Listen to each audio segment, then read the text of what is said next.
watching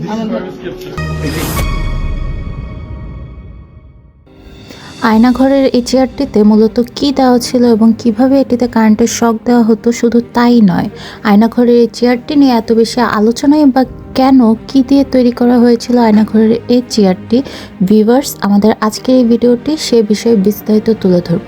তাই একটু সময় নিয়ে পুরো ভিডিওটি দেখে সঙ্গেই থাকুন। 5ই আগস্টের পর বাংলাদেশের মধ্যে সবচেয়ে বড় আতঙ্কের নাম হচ্ছে আয়নাঘর। শেখ হাসিনা পতনের পর থেকে আয়নাঘর নিয়ে চলছে অনেক বেশি সমালোচনা আলোচনা। তেমনি নতুন করে দেখা গেল গতকালকে ভিন্ন চিত্র।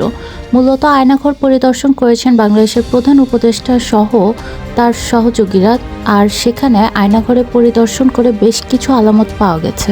তার মধ্যে উল্লেখযোগ্য ছিল একটি চেয়ার, যে চেয়ারটি দেখতে স্টিলের মতো হলেও সেটা মূলত অ্যালুমিনিয়াম দিয়ে তৈরি করা ছিল, আর সেই চেয়ারই দেওয়া হতো কারেন্টের শক।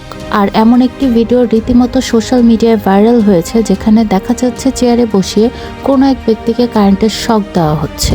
আর সত্যি এই বিষয়টি অত্যন্ত মর্মান্তিক ছিল, আর এই ভিডিওটি দেখে মনেই হচ্ছে যে সত্যিকার অর্থে আয়নাঘর এতটাই ভয়ঙ্কর ছিল। অন্যদিকে আয়নাঘর ঘিরে প্রধান উপদেষ্টার কাছে বক্তব্য দিয়েছিলেন আরমান ও আজমি। তাছাড়া আরও আয়নাঘরে যারা বন্দী ছিলেন তারাও ঘর সম্পর্কে অনেক অজানা তথ্যই সেই মুহূর্তে তুলে ধরেছিলেন। সর্বোপরি বোঝাই যাচ্ছে বাংলাদেশের মধ্যে বেশ কয়েক জায়গায় আয়নাঘর তৈরি করে রেখেছিল শেখ হাসিনা, আর সেই আয়নাঘরই এখন খুঁজে পাওয়া গেছে। অবশেষে ভিউয়ার্স, আয়নাঘর টর্চার সেলের এই ভিডিওটি দেখে আপনার কি মনে হচ্ছে, কতটা ভয়ঙ্কর ছিল আয়নাঘরের এই ভাইরাল চেয়ারটি?